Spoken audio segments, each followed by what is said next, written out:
A gente tá numa madrugada gelada, daquelas em que o ar parece vidro e o silêncio do céu pesa no peito. Os telescópios estão no talo, as câmeras de campo profundo fazendo hora extra e a gente aqui embaixo nesse planetinha azul, olhando para um ponto que juro não brilha mais do que os outros. O que ele faz é pior, se mexe diferente. É isso que tira o sono de astrônomo. Luz parada é bonita, mas movimento fora do padrão é sirene. A comunidade científica vive de padrão. Quando aparece algo que não cabe na gaveta, é como alarme de incêndio em laboratório. Todo mundo levanta a cabeça ao mesmo tempo. Começam as checagens, catálogos, órbitas, comparações com tudo o que já foi rastreado. E os números, meus amigos, não tem paciência com narrativa, dizem isso veio de fora. Não de longe aqui dentro, não da borda do nosso condomínio solar, de fora mesmo, interestelar.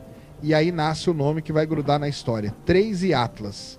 Terceiro visitante interestelar que a humanidade confirma, mas com um detalhe que atrapalha o sono. Ele carrega um manual que a gente ainda não sabe ler. Vem a primeira pancada de espectroscopia e já dá vontade de puxar a cadeira. A química não bate com o cardápio clássico dos nossos cometas, onde a gente espera água dando as cartas. Aparece dióxido de carbono congelado numa fração indecente. É como se esse troço tivesse sido moldado num freezer cósmico ainda mais frio que o que a gente supõe para as periferias da nuvem de Oort. Isso bagunça o elegante script da sublimação.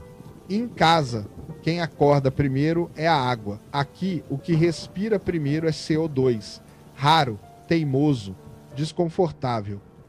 Numa reunião apressada, alguém solta. Assinatura de um berçário ridiculamente frio, possivelmente em torno de uma estrela anã gelada.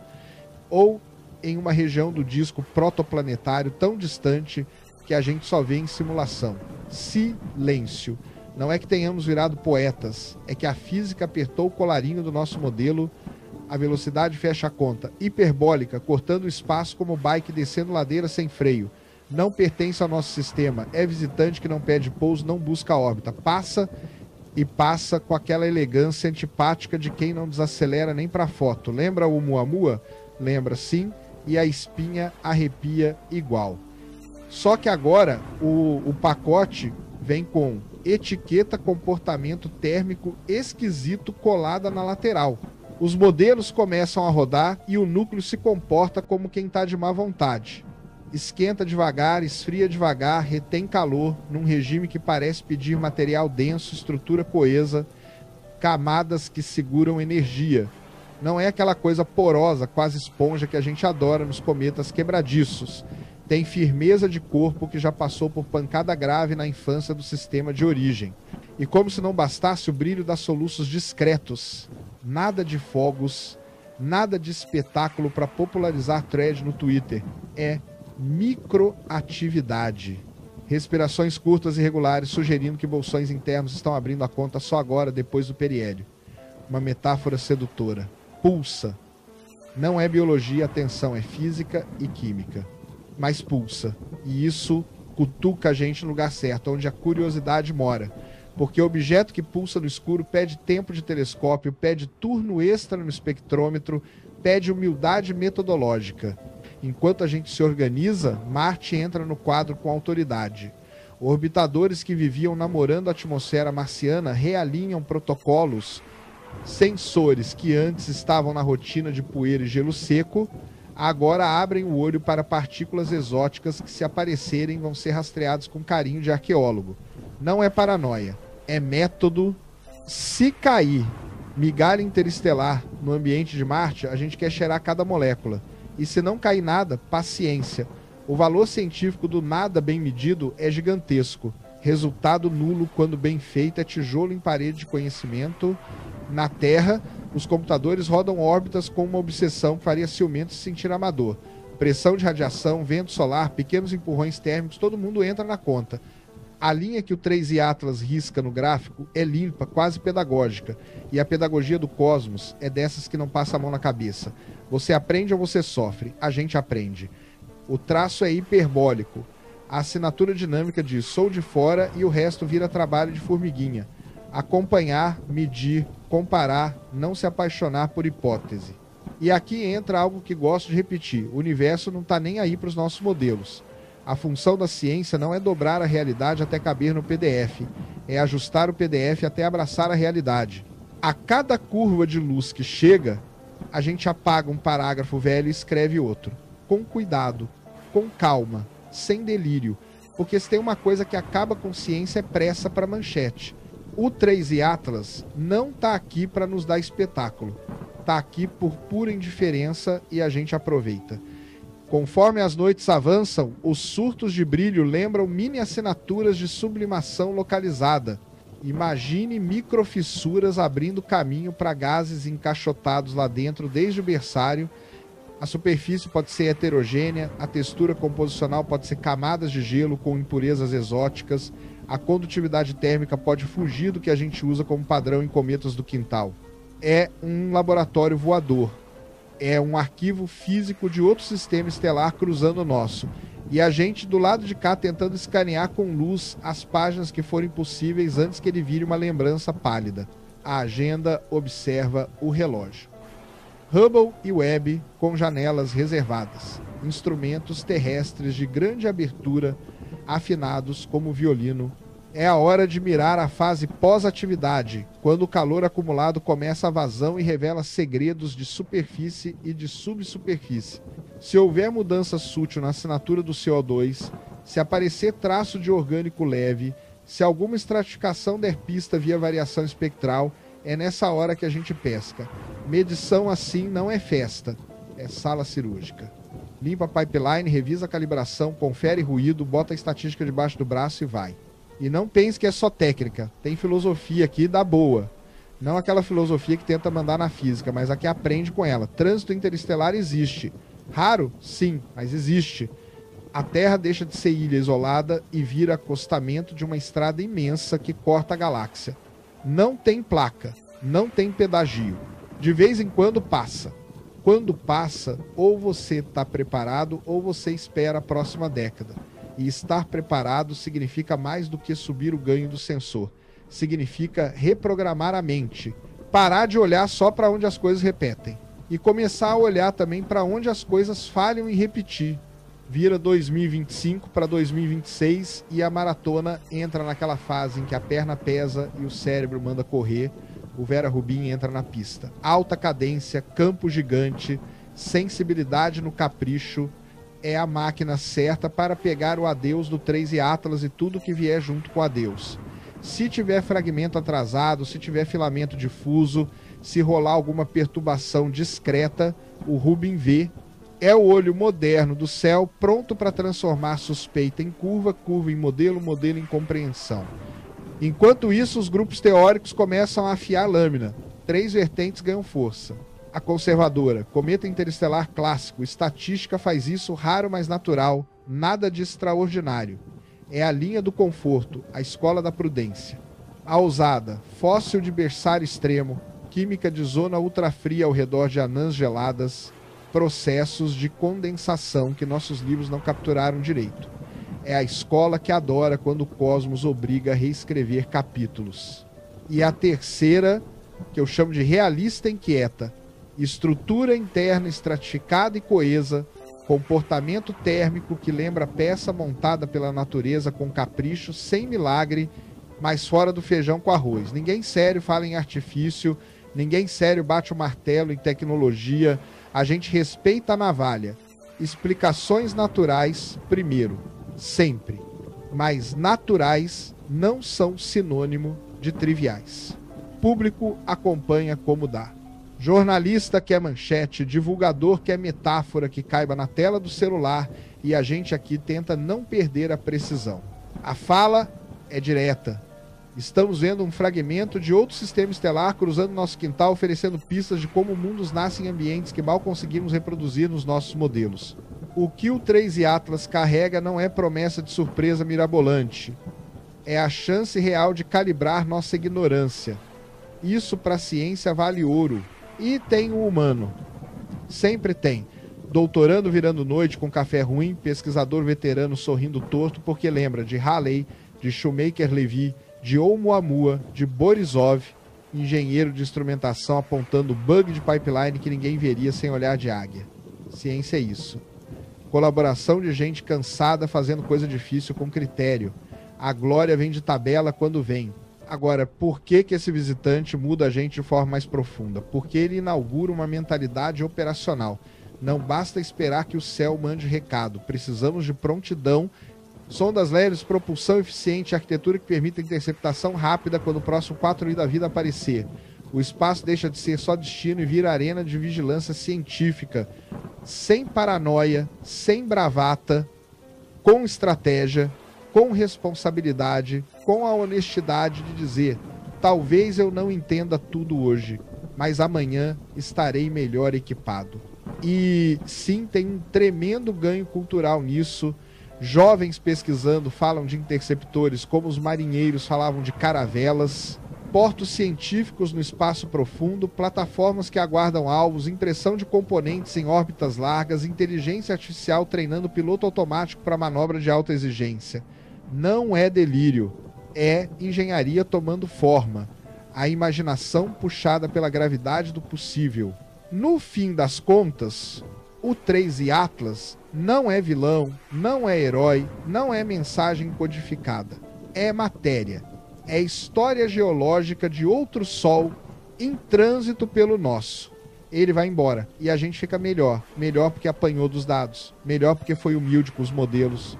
Melhor porque olhou a própria ignorância no espelho e disse: tá bom, vamos medir mais uma vez. A madrugada avança, o frio entra pelos ossos e enquanto o café esfria na mesa, o 3i Atlas vai se revelando na sutileza, na teimosia dos dados, no tipo de comportamento que desafia tanto a pressa quanto o ego científico. E esse é o ponto central. O universo não liga para o nosso ritmo. A natureza não está em campanha de popularidade. O cometa, ou seja lá qual for a classificação final desse intruso, simplesmente segue uma rocha gelada que carrega no núcleo uma história escrita antes da Terra ter oceano, talvez antes de Marte ter atmosfera densa, antes da própria química orgânica terrestre dar o primeiro suspiro. Não está aqui para nos entreter, está só passando. E nessa passagem, se você souber olhar, a física abre a porta. E a gente olha, com tudo que tem. Telescópios gigantes, astrônomos exaustos, códigos afinados até doer a vista. Aliás, código hoje é tão importante quanto lente. A astronomia moderna é feita de vidro e algoritmo. E cada linha computacional precisa entender que aquilo ali no gráfico não é ruído, é um visitante interestelar. O tipo de coisa que, se você apaga por acidente, leva meses para recuperar, e não porque os dados não existem, mas porque a oportunidade não volta, esse objeto só passa uma vez. A ciência tem dessas. Não tem replay, não tem reprise na madrugada, não tem perdi, depois eu vejo. É agora, ou nunca. Chega então o momento em que as curvas fotométricas ganham relevo. Não estamos falando de flare de buraco negro, nem de luz piscando, feito farol chamando atenção.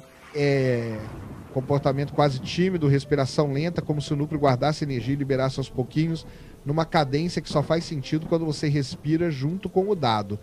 E é engraçado como isso nos coloca no nosso lugar. O universo ele tem bilhões de anos de paciência, a gente se irrita com um download de 30 segundos. E cada variação de brilho aqui não é espetáculo, é conversa. Um cometa falando numa língua antiga e a gente tentando decifrar sem dicionário. Enquanto essa dança de luz e gelo acontece no céu, aqui embaixo a dinâmica humana também vira parte da equação. Reuniões online às 3 da manhã. Mensagem servidor dizendo: recalcularam a curva térmica. Pesquisadores marcando reuniões para ajustar pipeline fotométrico. Gente revisando bibliografia de 1980 para ver se algum louco já tinha previsto comportamento assim. É quase cômico. Para entender algo que nasceu talvez há bilhões de anos em um canto remoto da galáxia, a gente precisa sincronizar cafeína, internet estável e ego minimamente controlado. Ciência é um esporte coletivo com alto risco de insônia. E, enquanto isso, o público sempre curioso, sempre aquela pitada de e se for alienígena, acompanha de longe tentando entender onde está a linha entre o fenômeno real e o imaginário. E aqui entra o papel da comunicação científica séria, fazer o público se maravilhar com o real sem cair no abismo do extraordinário gratuito, porque o real já é extraordinário. O fato de um objeto desse tipo cruzar nosso sistema já é suficiente para virar livro de história. Não precisa forçar a narrativa. Não precisa inventar drama. A verdade é mais bonita do que qualquer script de ficção mal escrito. E, falando em verdade, uma parte fascinante desse momento é a transformação metodológica. Até pouco tempo, objetos interestelares eram hipótese acadêmica elegante, conversa de congresso, especulação sustentada por equações. Aí veio o Oumuamua e mostrou que o universo não precisa da nossa permissão para fazer visita. Depois veio Borisov, aquele cometa clássico, bonito, o tipo que parece ter saído direto do manual, só que de outra estrela. E agora vem o 3 e Atlas dizendo: esqueçam manual. Cada visitante pode ser um capítulo de um livro diferente. A gente está literalmente construindo a ciência interestelar observacional agora em tempo real. E tem outra coisa, o comportamento térmico. Dá para sentir a frustração feliz dos astrofísicos. Porque quando algo esquenta devagar demais, esfria devagar demais e ainda por cima mostra atividade residual, você não está lidando com um bloco de gelo qualquer. É como se fosse uma cápsula térmica cósmica, feita de camadas que seguram energia como quem guarda segredo. Isso casa com a ideia de origem em ambiente extremo. E ambientes extremos, por definição, são raros. E coisas raras, meus amigos, são tesouros na astronomia. Aí entramos na parte marciana da história. O pessoal lá em Marte recalibrando instrumentos para tentar pegar qualquer poeirinha interestelar. Imagina a cena, bilhões gastos para estudar o clima marciano. E, no meio da operação, o foco vira um grão vindo de outra estrela. Isso é poesia científica. Isso mostra que pesquisa espacial não é só bandeira e foguete. É sobre estar preparado para o improvável. E isso diz muito sobre o futuro. O próximo visitante não pode ser surpresa operacional. Precisamos estar prontos. Esse recado está dado. Enquanto tudo isso rola, o Sol segue a vida dele, indiferente. Os planetas continuam em suas órbitas, cometas locais sublimando do jeito convencional. E a Terra aqui girando, carregando um punhado de macacos inteligentes, tentando entender um pedaço de gelo alienígena passando. É uma imagem engraçada, se pensar bem. Mas também é linda, porque nunca estivemos tão conscientes da nossa pequenez e ao mesmo tempo tão teimosos em transcendê-la. A ciência existe por teimosia. A astronomia, então, é pura insistência cósmica. E agora, com Rubin prestes a capturar o tchau final do visitante, começa uma fase que pouca gente entende. A ciência pós-evento. O evento é bonito, claro. A passagem é fotogênica. Mas a verdadeira mágica acontece depois. Quando as equipes começam a brigar com o número, quando o modelo luta com o modelo, quando cada doutorando do planeta sonha em ser o primeiro a achar uma assinatura espectral que mude tudo. É aí que nasce o conhecimento. Não na explosão do fato, mas no silêncio da análise. Aí entra aquela divisão epistemológica tradicional. O pessoal da prudência dizendo variação natural rara. O pessoal visionário dizendo isso é fósseis cósmicos extremos. E o pessoal inquieto olhando para o núcleo como quem vê estrutura demais para ser só caos condensado. E o mais bonito? Todos os grupos estão certos até que os dados digam quem permanece. Não existe inimigo, só hipóteses lutando pela sobrevivência. Darwinismo científico aplicado ao cosmos. A realidade é que o 3 e Atlas, no fim das contas, não precisa ser estranho para ser revolucionário. Se ele for apenas mais um, já muda tudo. Porque o fato de existir um mais um já destrói a ideia de exceção. E exceção destruída é caminho aberto para a estatística. E estatística, quando cresce, vira ciência madura. Estamos assistindo a ciência amadurecer ao vivo. E já dá para ver um efeito cultural. Estamos deixando de ser meros voyeurs cósmicos. Estamos virando fiscais do tráfego galáctico. A economia mental muda. Antes a pergunta era, será que um dia veremos outro? Agora é quando vem o próximo e como interceptamos. A humanidade acabou de pisar no primeiro degrau de uma escada imensa. E olha que nem começamos a construir as ferramentas certas ainda. E, com isso, entra um novo tipo de sonho científico, não aquele da ficção barata, mas o da engenharia inevitável. Naves de prontidão em órbita solar, propulsão elétrica avançada módulos de coleta de poeira interestelar, inteligência artificial pilotando aproximações e manobras, telescópios sincronizados como sentinelas. O próximo visitante não vai escapar da lupa. O 3i Atlas ensinou uma lição. Quem chega sem avisar precisa ser estudado rápido. E a gente agora ouviu. E olha só a ironia cósmica. Passamos séculos sonhando em ir às estrelas. E a primeira aula real sobre outros sistemas planetários veio até nós. No caminho, deixou uma coisa clara. Nós somos jovens no universo, mas não somos passivos. Não somos só poeira cósmica inteligente. Somos poeira cósmica teimosa. E teimosia no espaço vale tanto quanto foguete. O 3i Atlas segue afastando-se como quem vira a esquina de uma rua escura sem olhar para trás. E a gente fica aqui, ó, olhando a tela, ajustando curva, passando a mão na barba, pensando: o universo não mandou um presente, mandou um lembrete. Um lembrete de que o desconhecido não é mistério místico. É trabalho, é paciência, é método e também é beleza.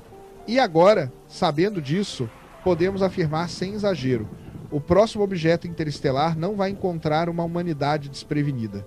Vai encontrar telescópios prontos, sondas preparadas, computadores ligados e uma espécie que entendeu que, no jogo do cosmos, curiosidade é órbita e humildade é combustível.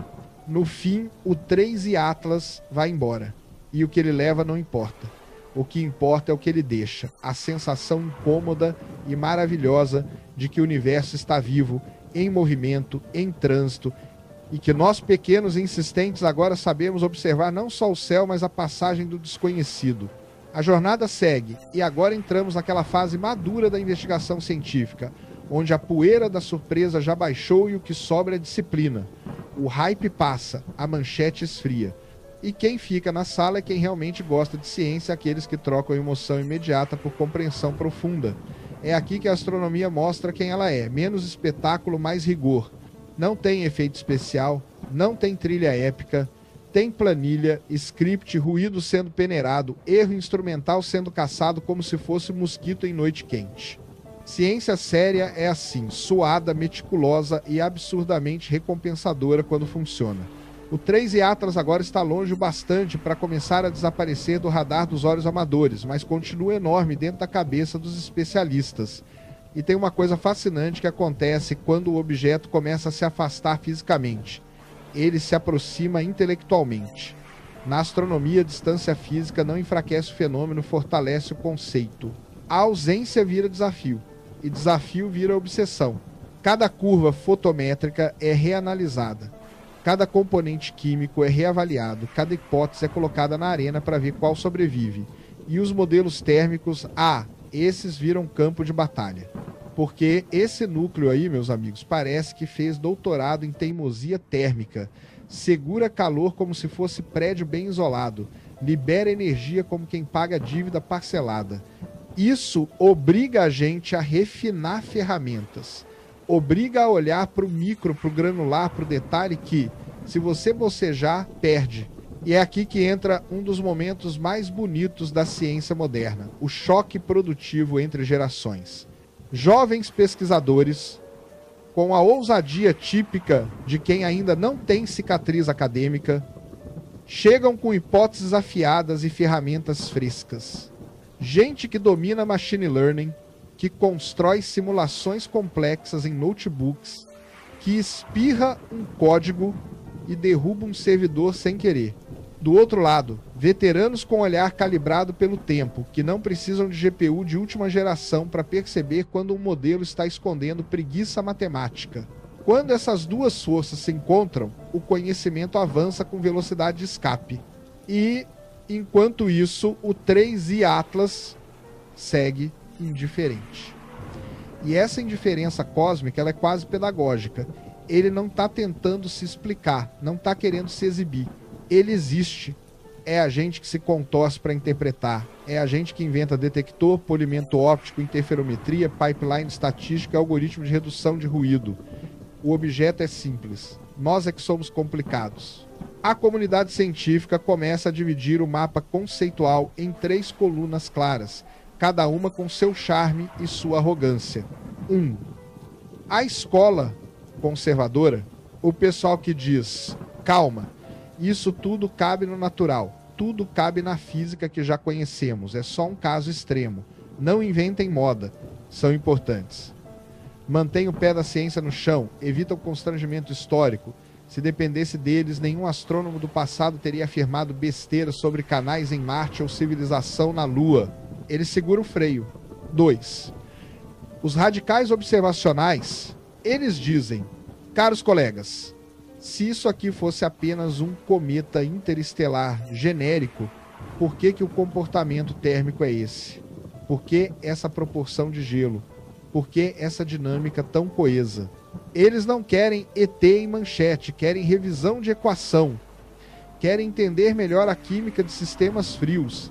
Querem ampliar o mapa de onde mundos podem nascer. 3. Os agnósticos inquietos. Esses são os mais interessantes. Eles afirmam: o universo é maior do que nossas categorias. Não chamemos de exótico, chamemos de incompleto. Eles não vibram com mistério, vibram com desconhecimento bem formulado.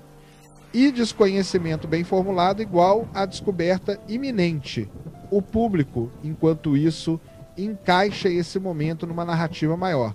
Talvez o universo seja mais movimentado do que imaginávamos. E sempre foi. A diferença é que agora temos olhos para ver.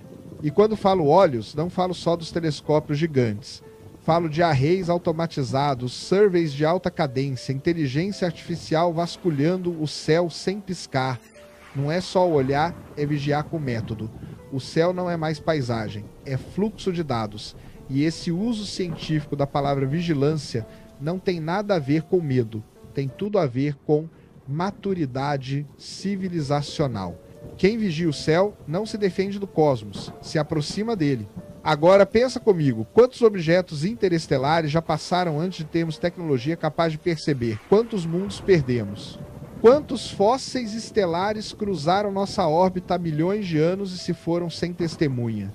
Se isso não te dá uma certa aflição existencial, meu amigo, ou você é muito zen ou ainda não entendeu o tamanho da brincadeira. Esse não é só um visitante. É uma aula ambulante de astrofísica de formação planetária.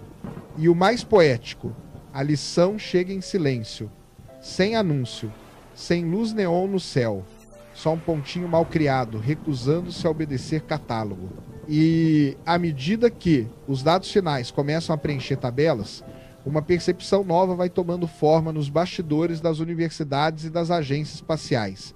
O próximo precisa ser interceptado, não fotografado, não medido de longe, interceptado. Porque uma coisa é observar a luz refletida.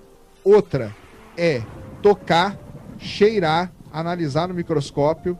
E isso muda tudo. Porque o 3i Atlas deixa como legado não só dados, mas ambição.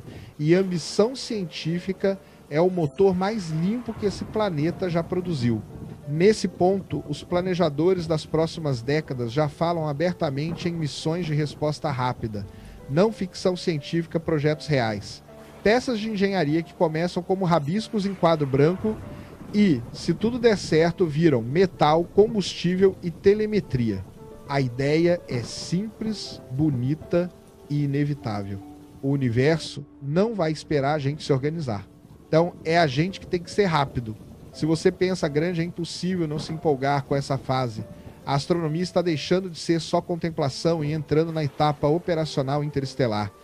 O mundo científico está virando a chave da observação para a participação. A pergunta agora não é mais quem somos no cosmos, mas como fazemos parte dele. E no meio dessa transição, acontece algo sutil e profundo. A humildade científica vira combustível filosófico. Porque esse objeto interestelar, com toda a sua frieza e indiferença, nos lembra algo fundamental. Nós não somos especiais, mas somos capazes. Somos pequenos, sim, mas somos pequenos com telescópios. Somos poeira com espectrógrafo. Somos quase nada, mas com arrogância criativa suficiente para não aceitar ser quase nada para sempre. E essa teimosia é linda. Quando o 3i Atlas finalmente sumir do alcance dos nossos instrumentos, ele já terá cumprido o papel dele, ter nos colocado em movimento, ter humilhado nossas certezas, ter elevado nossa curiosidade, ter desenhado, mesmo que discretamente, a rota de uma nova era da exploração humana. Ele não trouxe respostas, trouxe perguntas melhores. E perguntas melhores são a pedra fundamental da ciência. E enquanto a última luz se apaga dele e entra na estatística da distância, uma outra luz se acende aqui, bem na nossa espécie, a luz da inquietação. A inquietação que move microscópios, constrói aceleradores, liga telescópios às 3 da manhã e manda robôs para mundos que nunca viram sol nascer. O 3 e Atlas vai embora, mas nós ficamos, e agora ficamos diferentes. Chegamos naquela etapa rara da ciência em que o silêncio diz mais do que os gráficos. É quando o objeto já está longe o suficiente para virar lembrança no céu, mas perto o bastante no pensamento para ocupar mais espaço do que qualquer estrela brilhando no firmamento. O 3 e Atlas agora é sombra no CCD e avalanche no intelecto. E, como tudo que escapa das mãos físicas, começa a se agarrar nas mãos conceituais. Astronomia é isso. Quando o objeto some do olho, aparece no paper. A comunidade começa a respirar de forma diferente. Não é mais o baque da descoberta, nem o frisson da primeira análise. É aquela fase pesada onde o rigor científico entra como martelo, batendo devagar, medindo cada prego, alinhando cada tábua de hipótese. É quando as teorias que sobraram da poeira inicial precisam se sustentar no tribunal da matemática. E esse tribunal não aceita retórica, não aceita empolgação, não aceita manchete, ele só aceita coerência. E aqui uma reflexão importante. Muita gente acha que a ciência vive de eureka, mas a verdade, a ciência vive de depuração, vive de revisão, vive de apagar o que parecia certo e escrever de novo. Vive do incômodo de descobrir que a resposta não era bem aquela. E esse cometa interestelar, ou fragmento planetário, ou fóssil térmico galáctico, ou o que quer que se prove ser, está nos dando exatamente isso, incômodo fértil. Os trabalhos agora se dividem, os observacionais puxam curva, modelam dispersão, corrigem erro instrumental, recalculam magnitude aparente com obsessão monástica. Os teóricos brincam com termodinâmica interestelar como se fosse um quebra-cabeça cósmico. E os químicos astronômicos, esses estão tendo um banquete. Porque quando a composição foge do padrão, cada grama imaginário de gelo vira hipótese de um laboratório que não existe. Mas deveria aquele laboratório onde estrelas bebês moldam mundos em temperaturas ridículas, naquela